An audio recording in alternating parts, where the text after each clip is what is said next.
বাচ্চাদেরকে, মহিলাদেরকে, সবাইকে আমরা গণহত্যার বিরুদ্ধে এখানে সমর্থন জানিয়ে আমরা দাঁড়িয়েছি।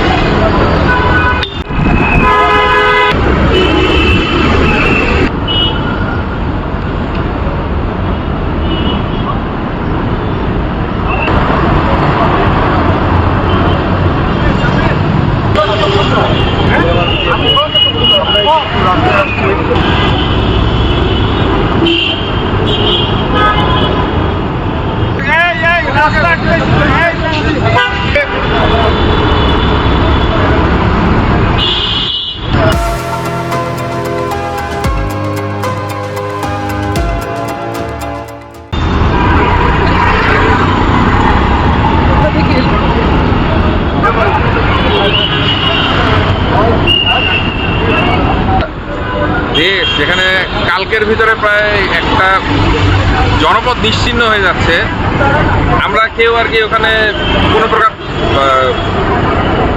বলার মতো ভাষা হারাই ফেলতেছি।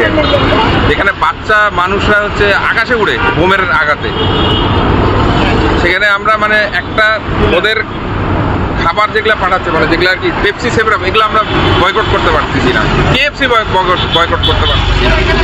আমরা এখান থেকে এতটুকুই করতে পারি। যদিও ওলামারা বলছে যে জিহাদে যোগ দিতে, যেটা আমাদের সামর্থ্য নাই, আমাদের দেশের যে প্রধান তারও সামর্থ্য নাই। তো আমরা এখান থেকে বয়কট ছাড়া আর কোনো কিছু করারও উপায় নেই, সেটাই আমাদের করা উচিত এই মুহূর্তে। Thank you.